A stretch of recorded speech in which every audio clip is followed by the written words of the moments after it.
Hello and welcome to our next installment of the MO Zoom Academy. Here with us today is Kendall Hill, who is an artist residing in Chicago, and he's a former AAF member.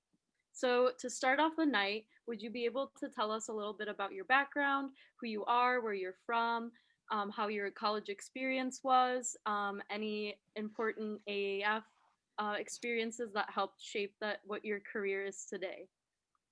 Yeah. Like they said, my name is Kendall Hill.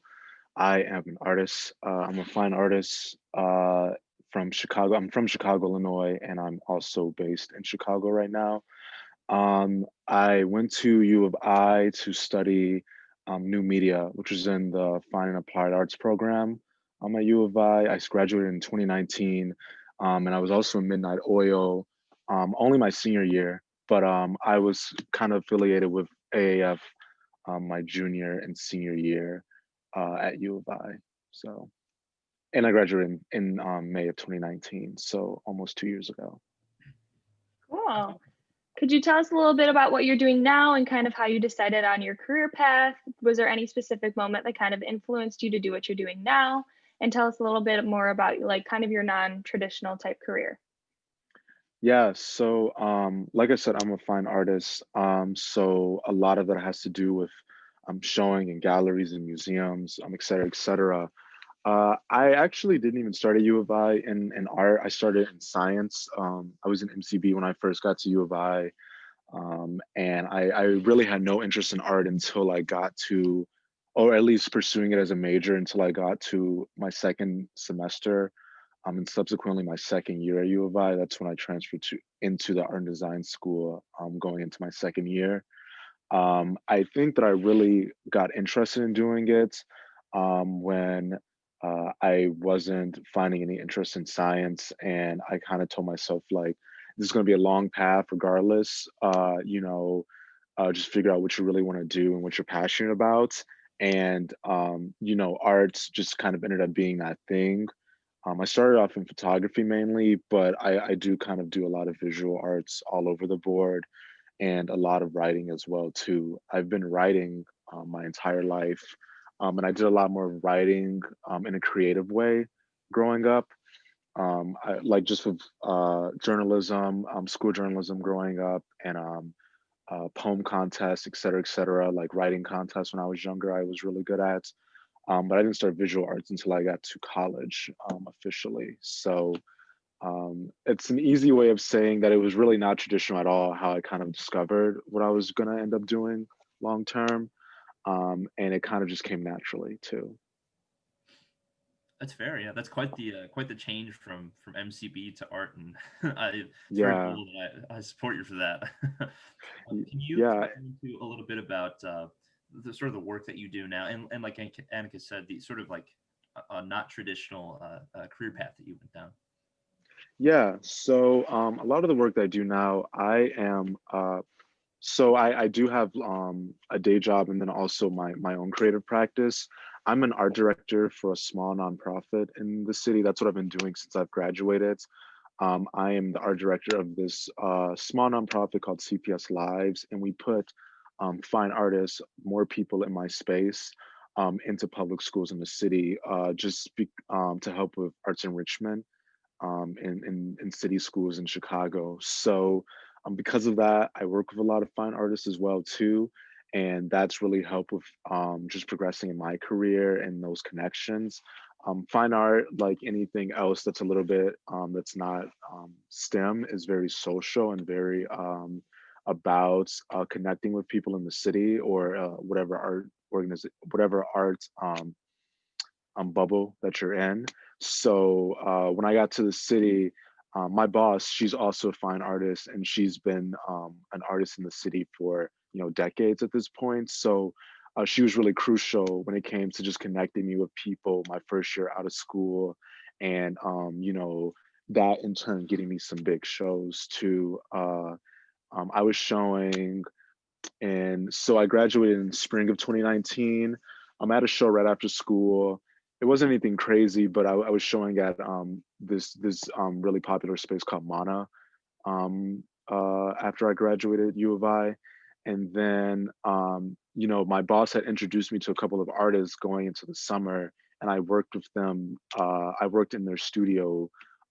This artist named John Priest, John Preuss. I worked in his art in his studio over the summer, and subsequently doing that work, I got to be in a really important show the fall right after I graduated. So not even in 6 months, and I was in a big show, immediately after that. So, and the only reason I even really got connected with him was solely because of my boss knowing him, and he's in our program for the job that I'm an art director for. So that was really important, and from there, that kicked off into me meeting a lot more people in the space. Um, uh, the Art Institute and and the School of the Art Institute are really big players in the art space in Chicago. So, um, being involved with people from there and those curators and artists was super important to getting accustomed to everything. Yeah, absolutely. I know, being a musician myself, it's sort of, I find like art, I find the next step after college is probably the hardest thing. You kind of have to funnel yourself, figure out where you want to go, figure out what you want to do. So that's awesome that you had those connections, Yeah, and it worked out for you. That's incredible. Yeah, that's yeah, fantastic. I'm curious, could you talk a little bit more about maybe like where you do your work and like what it entails? Do you have your own yeah. studio, and is the work you typically make your own ideas, or do you ever do any commissions or collabs with other artists? Yeah, maybe this would be a great time. I'm actually in my studio, right? I recently moved over the summer. My studio is also in my home right now. So, because coronavirus and everything, like um, graduating school, I wasn't as concerned about where my studio was. But then once everything happened this year, I got more concerned about compartmentalizing, not wanting to leave the house as much. And I work from home for my current job, so I also wanted my studio here as well. So um, currently, we're in my studio space. I have some artworks up there and right there too, and some new stuff that I'm working on. I do a lot of my shooting and everything behind this backdrop right here, but basically all the work happens like right here in my little loft studio space that I have now, and it's really really tight. It's a lot of big space and really open for me and my roommates who are also artists as well too. Um, what you're saying about commissions and work, a lot of the work that I do, I would say at least 80% of the work I do is from me. Being a fine artist puts you in this really interesting category of obviously making a lot of work, but the work that I make is generally self-motivated and people generally buy that work, right? So you what makes that a little bit more difficult than taking commissions, which I've done my whole life as well too. I started off in photography, so photography commissions and kind of art portfolio Instagram stuff was really how I started off with making money from my art years back when I first began doing the work in college. But now I make a lot more work just for myself or for gallery shows and under my brand, right? I recently started just this year my own like company called Dollhouse that is just really a like kind of a summation of ideas and this brand that I started working with. And I also, one thing that I started doing this year, specifically when the pandemic began, was I started selling blankets. I had always wanted to make blankets of my work, and it just seemed like the perfect time with the pandemic. I was at home all the time, kind of also trying to figure out what to do for money, right? Because even though I work my job as an art director, uh, I'm also an artist myself, and um, it's important to stay active in that field as well. Like have a good grip on the fine arts scene. So I started selling blankets towards the beginning of this summer with just my works printed on them. And originally they came, each blanket came and it has the name of the piece, what number it is, and it had my name. But with this new drop that I'm doing soon, I just transitioned to them saying Dollhouse. to be more of like for the brand, right? And kind of under that. So I guess my commission work isn't the same anymore. I do make album covers and other things for people who have known me for a long time. Returning clients, I continue to work for them, but I generally don't do commissions in the sense of like going out to take pictures anymore. I mainly have my work bought by just people that I know in the industry and people who have been buying my work for years now. So I think that answers the question. So cool. Thanks for showing us your studio space. That's awesome to see Yeah, where all the magic happens. yeah, definitely. Could you go more into what your typical day looks like? I'm sure it might look a little different amidst a pandemic, but just give us a quick rundown of what a typical day looks like for you. Yeah, so my day is totally different now because I was going into an office up until the pandemic. Our office for our nonprofit is downtown in Gold Coast, but I haven't been going in as much at all. So I generally wake up, and I always have woken up very, very early. These days, I'm waking up at like 4:30 or 5 o'clock, and just kind of like um, getting my day ready, right? Like I'll maybe go for a walk, or when it was warm out, I was biking a lot in the mornings. But now it's either just kind of going to walk around, I'll make some tea every morning, um, kind of just chilling out. I don't do a lot of work when I first wake up. Um, I might do some art, right?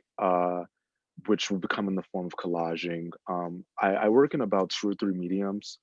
Uh, Primarily, that's photography, poetry, writing, and collage work. And collage is the easiest to do kind of with nothing else around. Poetry, I guess you can write anywhere, but photography, I generally am taking pictures of people. So collage is a good way to get that visual aspect out without necessarily needing another subject. So in the mornings, I might start with just working on some work, um, just collaging early, and then I'll start working for my job as an art director at around 10, maybe 11 o'clock. But even then, it's a lot more project based with my job. Sometimes we're really busy, sometimes we're not, as with everything. So depending on the day, I might not have as much work. I might not have to be as attentive at 10 o'clock, as opposed to if it's a busy day, I might even be in earlier than 10 o'clock. But I'll go from 10 to about 3 or 4 o'clock, go get some lunch, and then really it's pretty much game on after that. I Depending on what's going on in my creative schedule, after my day job, I might be working into the night doing some collaging, or I might have a shoot. It's really a bag of tricks. Every day is pretty much different. I might be going to scan some work somewhere. I might be going to pick up some film. That's what I really appreciate about it. No day is necessarily a set schedule, but every day is creative, right? So um, I think that my schedule now is a lot more longer. I'm starting super early in the morning, and I'll probably finish doing creative things at around 9:30. Uh, but still, anything really between those times, or if I need to work on some stuff later at night, I really have no limitation to when I could pick up something. So That's interesting. Would you say then, I guess the early morning hours are your most kind of creative time? oh yeah. Is it just something about the timing that you wake up, or just the morning feel? Is that just when all of your creative ideas hit you? Yeah, I've always been a morning person since I was really young. I was always waking up early when I was younger. So I'm not really talking to anybody at that time in the morning, right? So I guess after like a couple hours, because I'll probably just sit around or watch TV or not do much until 7 or 8. Around that time, I'm like ready to go. I'll have some tea, still quiet, and not really doing much. And I'm able to I think that's just when I'm most creative, like from the hours of like 7 to like noon, probably like my most peak productive times. Interesting, interesting. So then, can you kind of go into a little bit about where your inspiration for for your art, whether it's your own personal art with Dollhouse, or it's your working as, you said you're an art director at for your day job. What are, I guess, are there differences between inspirations for each of those, or is it sort of the same idea? And where do you get your sense of footing of inspiration for both of those? Yeah, so with my job, it's a really nice because it's not just me. I'm on a team, so a lot of decisions I make, and I work on a small team, right? Don't get me fooled. It's not a lot of us on my team, but it's not all just me. So everything's, in my opinion, is a lot more technical than personally how I run like my show because it's just me, right? Or it's just me and a rotating person like a curator, another artist, et cetera, et cetera. So I'm a lot more loose with the stuff that I do in my own creative practice. But with my job, right? Things, it's a company. We have set standards, right? Et cetera, et cetera. Like things need to be a lot more technical and a lot more concrete, right? Um, I don't remember the rest of your question, actually. It was just kind of talking about, and you sort of answered most of it. Is just where do you kind of do you, are those two different parts of your brain where your personal Oh, the life of inspiration. your art director job duties? Yeah, so I think the inspiration for my job is like my job as an art director.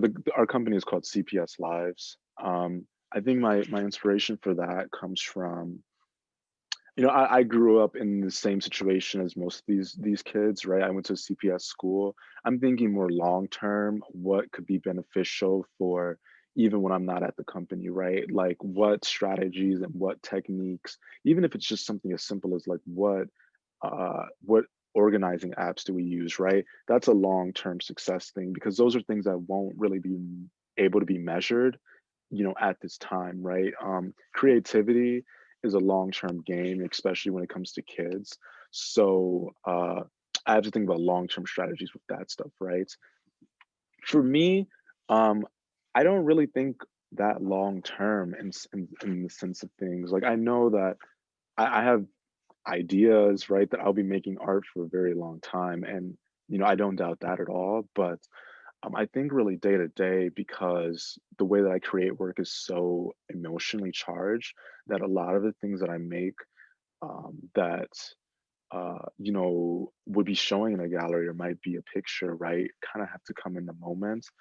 I even plan shoots. I don't plan shoots that much farther out than a week or two, generally speaking, because um I kind of get inspired like last minute, right? Like I'll get inspired and then tell somebody the week of like we need to shoot this and that, right? um I try and take it day by day with my stuff, except for when I have to think long term, like blanket drops, right? Like I kind of have to think longer term about that and production and et cetera, et cetera. um but I try not to think super outside of maybe a year down the road or like planning out months because a lot of the stuff that comes with a creative career is on the spot in the moment, kind of got to be feeling the right place, right time type of situation. So I try to leave that type of spontaneity up to how I get my inspirations and what like my daily inspiration may look like, I guess. Absolutely awesome. Thanks. Mhm. Oh, I think you muted. There you Yeah. go. Do you have a favorite project or photo that you've taken or collage that you've made? Yeah.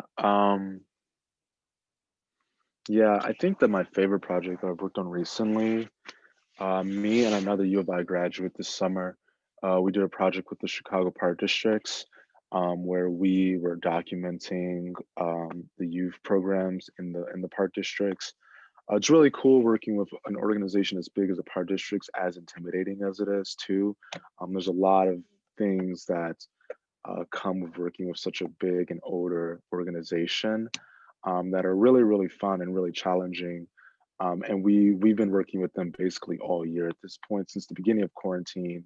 That's right when we got the commission, and we're releasing our final wrap up film this weekend, right? So I really like it because it's a really long-term project, and also it demands something different out of me as far as like uh, working with something like as big as the Chicago Park Districts. I think that my favorite piece of work that I've ever made, it's really hard because I generally don't like to think of my work even as individual things. Like I think that they only work well when they complement each other. I would say that I like the work that I've made outside of school a lot more than the work I did make at school because I'm able to be a lot more introspective.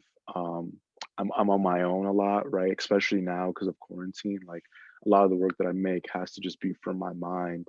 But I really enjoy that because a lot of my inspirations just come from me circling ideas and that type of process, you know. So I would say that like my favorite work that I've made has to be just the creative work I've made out after college, you know.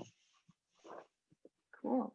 Could you tell us a little bit more about how you promote and advertise your own work, being it your sole business and what you're doing? And has it changed since COVID? So, how have you kind of dealt with the impact on your career throughout this time? Have you had to like change how your exhibits are and how your client meetings run, that kind of thing?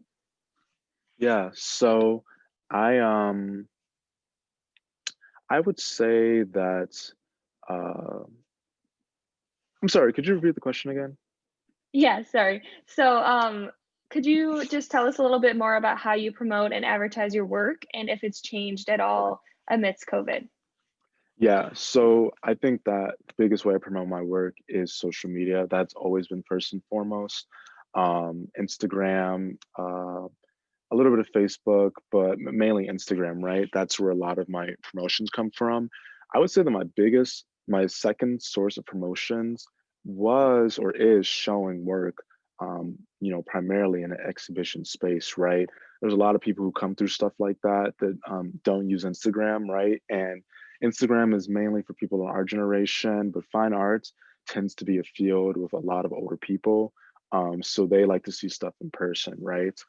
So that's been a really big thing since COVID began. Not being able to have that market of older people or having shows in person because usually with art and galleries and museums, like the days that you are making the biggest sales, the days that you're getting those biggest connections are, fairs, big art fairs, vernissages, opening nights, you know? So, and of course, because of COVID, there's no more opening nights, right? There's only shows that you can schedule to go see at certain times, but that's not the same. As obviously being in a 1,000-person space and everyone's trying to talk to everybody, right?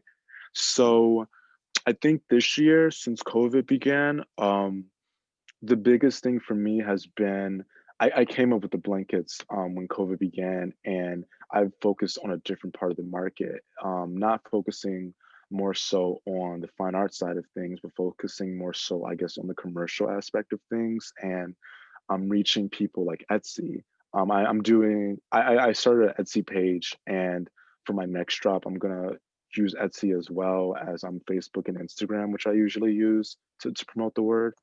But I think that this year especially, my strategy has had to go from um, the clients that I've had the most success with, which are older clients, people who are looking to buy pieces of fine arts, and trying to find the younger market who is not willing to spend as much but equally wants something just as cool and interesting, you know. Um, Client meetings, of course, everything's on Zoom now. I've had so many Zoom meetings over the last couple months, or like FaceTime meetings, like it's absolutely ridiculous, right? Add another one to you.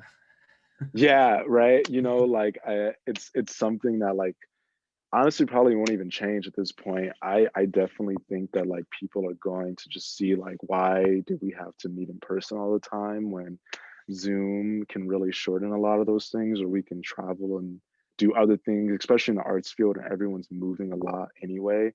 I think everyone really appreciates being able to rely on Zoom so heavily right now.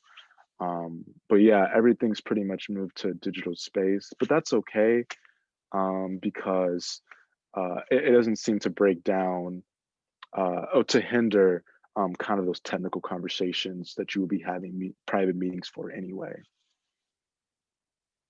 I'm That's so fair. glad that you've been able to adapt. Well, thank Yeah, you so much for sharing everything. of course. Yeah.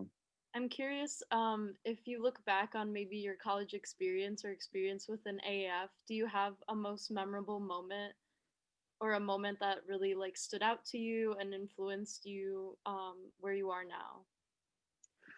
Yeah. I think it's funny because I started being with AAF people and like an AAF squad when I was a junior in school. I didn't even join AAF until I was a senior. And I was doing it because I had met so many like great people, right? So I feel like this is a cop out answer, but my favorite experience with AAF was before I was in AAF and like I was meeting everybody more organically because I was really just able to see that everybody was so genuine and like these were people who were really hard workers, right? Which is always what I'm looking for in my life is a group of people who can inspire me and motivate me to do just as good, while they're equally reaching for their own goals that may be completely separate, right? So I think that I was always able to sense that with the general just the people I had met from AAF. And then when I finally joined my senior year and joined Midnight Oil, I was just I was really happy to be getting a totally different perspective from, my fine art field, which is really slow and really takes some time. AAF, everything is very fast paced and very hitting. And I appreciate that too.